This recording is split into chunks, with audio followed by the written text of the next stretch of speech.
Timnas Garuda versus Jepang yang berlangsung pada sore hari ini. Banyak warga net yang antusias untuk menyampaikan prediksi skor mereka. Di antaranya adalah dari @ucupbahdim.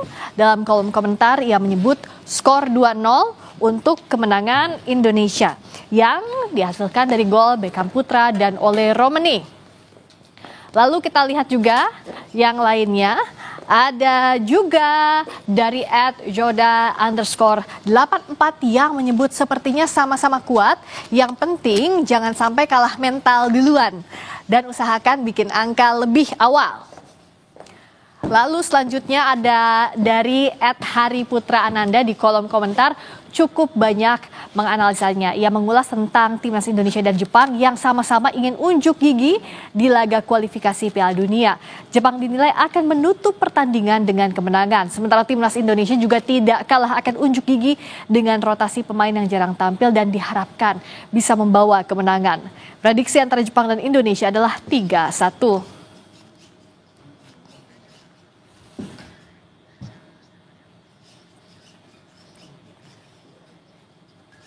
Timnas Indonesia saat ini tengah menghadapi Jepang di babak pertama laga pamungkas kualifikasi Piala Dunia Grup C Zona Asia.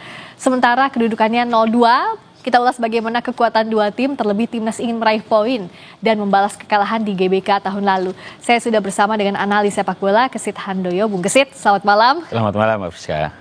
Agak-agak lemes ya di babak pertama, tapi masih punya semangat lah. Oh iya dong, harus. Tapi di babak pertama langsung digempur skuad Garuda, ya gimana enggak?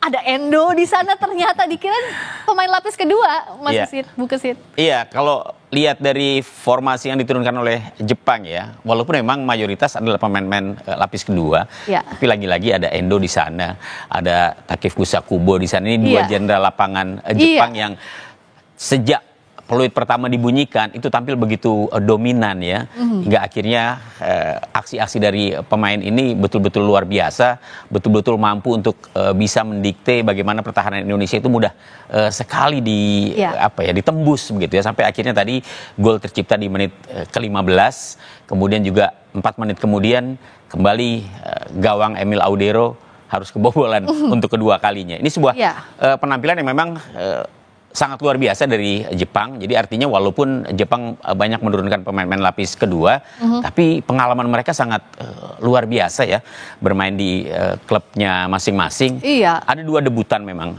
yang tampil di pertandingan sore hari ini dari Jepang gitu ya. Salah satunya Yunosuke Suzuki tadi ya. Dan kita lihat tadi bagaimana dia memberikan asis yang begitu memanjakan, sampai akhirnya Indonesia harus kebobolan. Ya gimana enggak ya, diajarinnya langsung sama seniornya, sama Kamada, mainnya di Crystal Palace. Lalu juga Endo di Liverpool sekarang lalu juga Kubo sekarang di Real Sociedad, diajarin langsung sama jenderal lapangan yang pemain lapis 2 ini ya pada akhirnya bisa mengimbangi kekuatan senior mereka ya. Betul, jadi memang kehadiran 2 pemain senior itu tetap diperlukan ya, di tengah bagaimana Jepang mencoba untuk memainkan pemain-pemain yang selama ini mungkin lebih banyak duduk di bangku cadangan. Tapi peran dari 2 pemain senior Jepang ini saya pikir memberikan andil yang sangat besar, menumbuhkan rasa percaya diri para pemain Jepang untuk kemudian mereka secara individu mereka oke ya permainannya. Tapi kita lihat bagaimana juga setelah mereka tampil dalam satu tim bersama mereka begitu terlihat. Tidak bedanya dengan ketika Jepang menampilkan pemain-pemain seniornya, pemain-pemain yang selalu menjadi andal seperti Minamino sebelumnya, atau Retsudoan ya. Ternyata tidak jauh berbeda. Nah sekarang setelah kita kebobolan, Kevin Dix diganti sama Sayuri. Iya, tadi mengalami hamstring sepertinya ya. Kevin Dix. Akhirnya performanya juga jadi nggak maksimal. Ya rotasi ini mau nggak mau jadi pilihannya Patrick ya, Coach. Ya mau tidak mau ya, dan posisi itu memang pada akhirnya diserahkan kepada Yakob Sayuri yang memang di pertandingan pada saat menghadapi China dia tampil sebagai starter, sementara Kevin Dix saat itu tampil sebagai pemain cadangan. Dan kalau kita lihat bagaimana aksi-aksi dari Kevin Dix sepanjang 19 menit pertama lah tadi, memang sulit ya untuk bisa keluar melakukan penetrasi karena hampir seluruh pemain Jepang itu mengurung lini pertahanan Indonesia. Kita bahas satu persatu ya, gol pertama dan gol duanya Jepang. Di gol pertama maupun gol kedua, sebenarnya Emil Odero udah tahu ya arah bolanya kemana ya, Bung Kesit, tapi kalah langkah.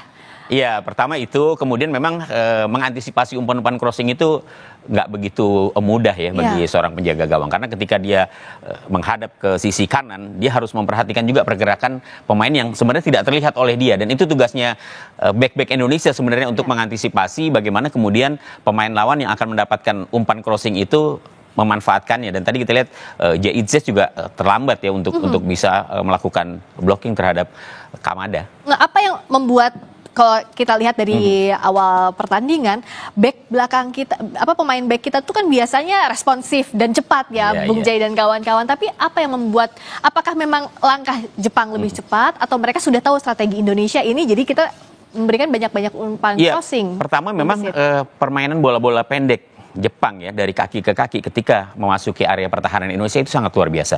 Kita lihat pada saat misalnya menghadapi Australia kemarin, itu Australia juga backnya betul-betul dikurung ya, dan aksi-aksi pemain Jepang dengan satu sentuhan, dua sentuhan, crossing, kemudian mencoba untuk meliuk-meliuk memasuki kotak penalti, itu memang keunggulan yang dimiliki oleh para pemain Jepang. Dan tadi kita lihat bagaimana para pemain belakang Indonesia, J.I.Z, Hapner seperti kesulitan untuk bisa mendikte pergerakan pemain-pemain Jepang. Padahal biasanya mereka ganas di pertahanan kita. Betul. Ya. Tapi situasi memang cukup sulit ya bagi pemain-pemain Indonesia di tengah agresivitas yang begitu tinggi yang diperlihatkan oleh pemain-pemain Jepang. Verdong absen, nggak dimainkan di awal, apakah ini jadi faktor juga? Beberapa perubahan yang dilakukan oleh Patrick Kluivert memang cukup mengejutkan ya. Misalnya Verdong, kemudian kita juga tidak melihat Rizky Ridho ya. Rizky Ridho memang mengalami cedera dan pada akhirnya tidak bisa tampil. Kemudian Mel Silgers, kemudian kalau kita lihat sebenarnya di lini pertahanan masih ada Hapner, masih ada J.I.Z ya. Tapi lagi-lagi dalam situasi di mana Jepang tampil begitu apik, begitu tenang, tidak mudah untuk bisa kemudian menghentikan, meredam pemain-pemain Jepang yang memang secara kualitas individunya menurut saya sangat baik. Iya, mereka secara individu, secara tim juga apalagi ya. Kita lihat susunan pemain timnas versus Jepang dengan strategi 3-4-2-1. Jadi sebenarnya kekosongan itu ada di sisinya Mads Hilgers ya, kalau tadi ya. Di sisinya Mads Hilgers kita lihat ada berapa umpan crossing itu dari sini mulainya ya. Betul. Ya. Dan kan kita juga tidak melihat ya bagaimana kemudian overlap yang coba dilakukan oleh Mel Silgers ataupun Kevin Dix, atau dari kiri misalnya Dean James ya. Praktis tidak ada atau belum ada serangan-serangan yang dilakukan dari sektor sayap Indonesia, mengingat memang para pemain Jepang sudah langsung melakukan pressing ketika bola sudah berada di tengah gitu, dan ini memaksa para pemain Indonesia memang mau nggak mau harus bertahan di area 16. Pressingnya mereka tuh luar biasa dari awal ya, dari menit awal itu ya. Dan mereka pandai untuk mencari posisi ruang-ruang kosong ya, untuk kemudian mereka begitu enak gitu memainkan bola, dan ini yang diperlihatkan oleh para pemain Jepang tadi. Padahal biasanya kalau misalnya ada Verdong, dia kan termasuk ke agresif juga ya. Dan kalau kita lihat bagaimana sulitnya Indonesia untuk melakukan build up. Dari transisi bertahan kemudian mencoba untuk menyerang. Karena ketika bola berhasil di clearance, itu memang yang penting bola keluar dulu nih. Sulit untuk mengarahkan kemana kemudian bola akan diberikan ya oleh J.I.Z, kemudian oleh Hapner atau yang penting jauh dulu dari sini deh. Tapi akhirnya bola kembali jatuh ke pemain Jepang dan akhirnya mereka sukses menekan lagi. Apa sebenarnya strategi yang harus dimainkan Kluivert, Coach Patrick, di tengah-tengah kondisi seperti ini kita tertinggal? Iya, sebenarnya yang menurut saya yang paling penting adalah tetap dengan pola bertahan untuk kemudian nanti ketika ada kesempatan melakukan counter attack itu bisa dilakukan. Yang paling penting adalah tetap menjaga kesabaran dengan tidak terburu-buru. Ketika Indonesia berhasil mendapatkan bola memutus serangan dari Jepang, maka serangan itu bisa dibangun dari lini pertahanan. Sayangnya memang ketika Indonesia berhasil melakukan build up, ya mencoba melakukan build up, pemain Jepang juga masih berada di area pertahanan Indonesia, sehingga mereka langsung melakukan pressing. Ini yang membuat para pemain Indonesia kemudian sulit untuk bisa membangun serangan. Ya mau nggak mau malam ini yang kerja kerasnya ya Justin Hapner. Ya, para pemain belakang memang malam ini bakal kerja keras ya, termasuk juga Joe Pelopesi yang biasanya begitu aktif di tengah, termasuk Tom Hea juga tadi ikut aktif membantu pertahanan. Iya, semua jadi ditarik ke belakang lah ya. Kita lihat juga statistiknya sekarang. Kenapa ini penting? Karena ya kalau Jepang sudah jauh lah secara poin ya, dengan 6 kali menang, 20 poin, 6 kali menang, 2 kali draw, 1 kalah, golnya 24, kemasukannya cuma 3. Poinnya Indonesia 12, 3 kali menang, 3 kali draw, 3 kali kalah, golnya 9, kemasukannya 14. Statistik pun sudah jauh sudah cukup bisa menjawab sebenarnya ya bagaimana Jepang menampilkan performanya di persaingan grup C ini. Mereka baru 1 kali kalah ketika menghadapi Australia. Dan itu pun juga setelah mereka sudah memastikan diri lolos. Itu pun penguasaan bolanya lebih banyak di Jepang. Lebih banyak waktu mereka, itu ya, waktu di Australia. 60, hampir 70 ya, 68 berbanding 22 pada saat menghadapi Australia. Oke, nah sekarang informasi terbarunya Marcelino masuk gantiin Dean James yang cedera. Ini gimana bisa memperkuat lini depan kita? Iya, dengan hadirnya Marcelino memang diharapkan dia kan punya kemampuan individu yang sangat baik ya. Dia berani pegang bola. Seperti juga nggak jauh beda seperti Beckham Putra sebenarnya. Tapi Marcelino jauh lebih berpengalaman. Dia sudah memperkuat tim nasional sejak eranya STY dibandingkan dengan Beckham yang baru kemarin ya pada saat menghadapi China diturunkan dan dipanggil ke tim nasional. Hadirnya Marcelino saya pikir bisa menjadi salah satu opsi ya di tengah sulitnya Indonesia untuk bisa membangun serangan dan mencoba memasuki area pertahanan dari Jepang. Ya mudah-mudahan saja dengan aksi-aksi individualnya Marcelino mampu untuk ya setidaknya menciptakan peluang lah gitu. Karena tadi belum ada peluang yang bisa diciptakan oleh pemain Indonesia. Yang ada kita bertahan doang ya dari bertahan, tadi. Kemudian sesekali melakukan serangan balik tapi juga mentok, nggak bisa dimanfaatkan lebih jauh lagi. Kita lihat juga berikutnya, kalau bicara soal top scorernya ada Koki Ogawa 4 gol, kalau kita Ole ya 3 gol. Memang golnya beda tipis, tapi secara statistik tadi bedanya jauh ya. Beda. Jadi Ole Romeni memang menjadi harapan Indonesia di barisan depan ya. 3 pertandingan 3 gol.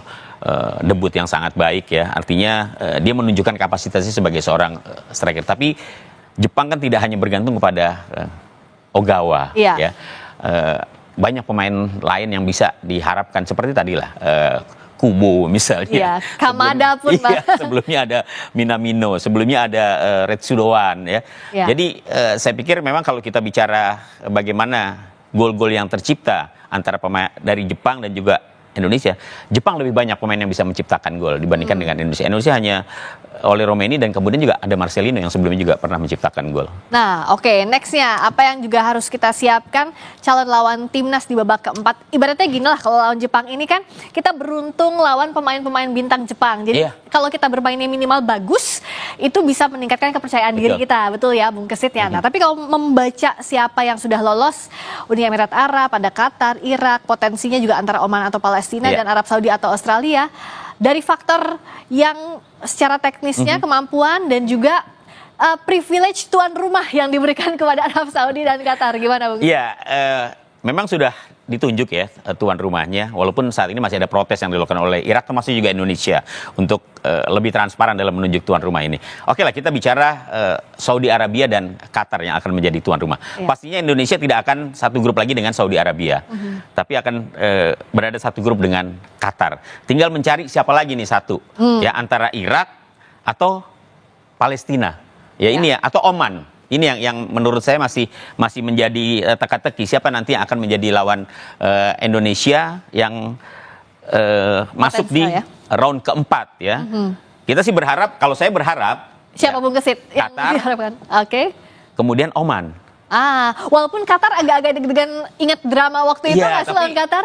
Paling tidak. Memang dari sisi tuan rumah mereka pasti akan mendapatkan keuntungan ya. Kita tahulah bagaimana Qatar. Tapi dari sisi permainan sebenarnya dengan formasi Indonesia pada saat ini, dengan komposisi pemain yang dimiliki oleh Indonesia pada saat ini, Indonesia saya masih berani bertaruh. Indonesia bisa dikatakan sejajar dengan Qatar, termasuk juga dengan Oman. Ya mungkin akan lebih berat kalau ketemu Irak. Ya, kalau Irak sih kita sulit sekali menang dari Irak. Jadi mudah-mudahan aja kita bertemunya dengan Qatar. Kemudian Oman.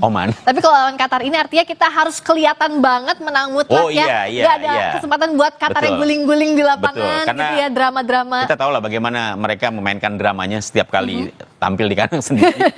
Tapi kalau kita ya udah pasti menggempur, nggak ada kesempatan dan harus sabar berarti kalau lawan mereka ya. Iya, harus sabar. Kalau tidak, mereka kan pandai sekali memprovokasi begitu ya. Para pemain Indonesia seharusnya sudah hafal dengan kebanyakan para pemain dari Timur Tengah yang ya kadang-kadang pandai memprovokasi, pandai memainkan drama, tapi dengan kematangan saya pikir pemain Indonesia seharusnya sih tidak kemudian mudah terpancing ya kalau nanti bertemu dengan mereka.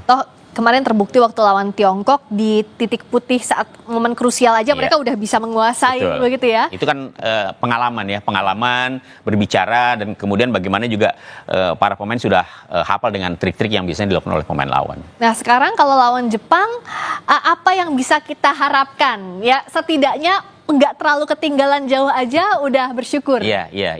Ya harapannya ini pertandingan memang sudah tidak menentukan Mbak Friska, artinya mau menang mau kalah tidak ada urusan lah. Tapi buat Indonesia menurut saya sangat penting. Kenapa?